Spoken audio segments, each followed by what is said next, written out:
দুই এক পইচা কোনোবাই দিব নেকি মুখখন মেলি ৰৈ থাকে সেইকাৰণে আমালৈ আপোনালোকৰ ঘৰবিলাক কাটা গৈছে আপোনালোকে জানেই গতিকে সেইকাৰণে আজি আপোনালোকক আমি কৈছোঁ যে তাহাঁতৰো মুখখন এতিয়া বন্ধ হৈ যাব আৰু মুখ মেলি থাকিলে লাভ নহ'ব সিহঁতৰ গতিকে এইবাৰ অসম চৰকাৰৰ পৰা আমি 3 মাহ আগতে সিদ্ধান্ত লৈছোঁ যে যাৰ নাম লিষ্টত আছে তেওঁ ঘৰ পাবই যাৰ নাম লিষ্টত নাই গতিকে আপোনালোকক আমি 10 লাখ ঘৰ অসম চৰকাৰৰ পৰা দিম গতিকে ঘৰো সকলোৱে পাব গতিকে এই যে মুখ মেলি থকা এইবিলাক মানুহ এইবিলাক আৰু কাম নহ'ব গতিকে ঘৰৰ সকলোৰে আমি এনেকৈ ধৰণৰ উন্নয়ন আমি বিচাৰিছোঁ ঘৰখন আত্মনিৰ্ভৰশীল হ'ল ঘৰৰ মুৰব্বীজনৰ দুগুণ ইনকাম হ'ল মহিলাগৰাকী আত্মনিৰ্ভৰশীল হ'ল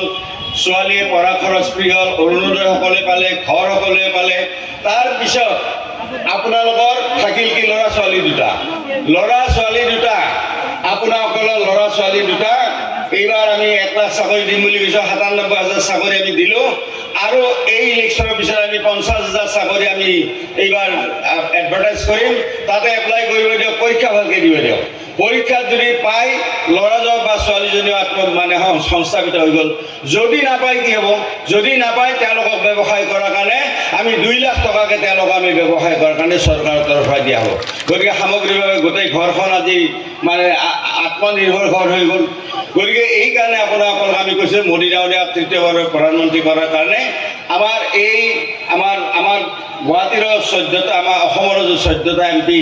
আমি এই MP কেইটা আমি নিৰ্বাচিত কৰাৰ কাৰণে আমি সকলোৱে সহযোগ কৰিব লাগিব আমাৰ এই সমষ্টিটো বৰপেটা সমষ্টিত কৈছে আজি টিহু সমষ্টি আগতে আমাৰ ধৰ্মপুৰ সমষ্টি আছিল এতিয়া টিহু এৰিয়া আকাৰ টাউনৰ নামত সমষ্টিটো হয় গতিকে টিহু সমষ্টি গতিকে এই টিহু সমষ্টিৰ ৰাইজক মই বিনম্ৰতাৰে অনুৰোধ কৰিছোঁ যে অহা 7 তাৰিখে হ'বলগীয়া নিৰ্বাচনত আপোনালোকে ফণীভূষণ চৌধুৰী ডাঙৰীয়াক অসম গণ পৰিষদ দলে প্ৰাৰ্থী দিছে আমি অসম গণ পৰিষদ দল UPPL আৰু ভাৰতীয় জনতা পাৰ্টীৰ মিত্ৰজোঁট হিচাপে ইলেকশ্যন খেলিছোঁ তাৰপিছত আমাৰ বাকী সকলে বক্তব্য ৰাখিব কাৰণ মুখ্যমন্ত্ৰী ডাঙৰীয়া ইতিমধ্যে বঙাইগাঁৱৰ পৰা এৰিছে তেওঁ আহিব সোনকালে আহি পাই যাব গতিকে কাৰণ ময়ো হেলিপেডত যাম গতিকে এইকাৰণে মই আজি এটা কথা ক'ব বিচাৰিছোঁ যে আমি এখন আত্মনিৰ্ভৰশীল অসম গঢ়িব বিচাৰিছোঁ আৰু লগতে আত্মনিৰ্ভৰশীল এটা পৰিয়াল আত্মনিৰ্ভৰশীল পৰিয়াল মানে ঘৰৰ মুৰব্বীজনে খেতি কৰে গতিকে খেতিয়কৰ ইনকাম দুগুণ কৰাৰ কাৰণে আমি 2021 চনৰ পৰা চৰকাৰে আমাৰ ধান কটাৰ সময়ত ধানৰ দাম 300, 350, 400 টকা 850 টকাকৈ আমি ধানৰ মোন আমি অসমৰ খেতিয়কক দিছোঁ আৰু দিয়াৰ ফলত এই ধানখিনি আমি মিলিং কৰি বা চাউল কৰিম এতিয়া আমি যিবিলাক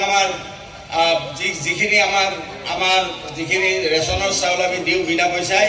এই চাউলখিনি পঞ্জাৱ হাৰিয়ানাৰ পৰা আহে এইবাৰ আমি অসমৰ খেতিয়কে উৎপাদন কৰা চাউল আমি ৰেচন কাৰ্ডৰ জৰিয়তে আমি দিয়াৰ ব্যৱস্থা কৰিম।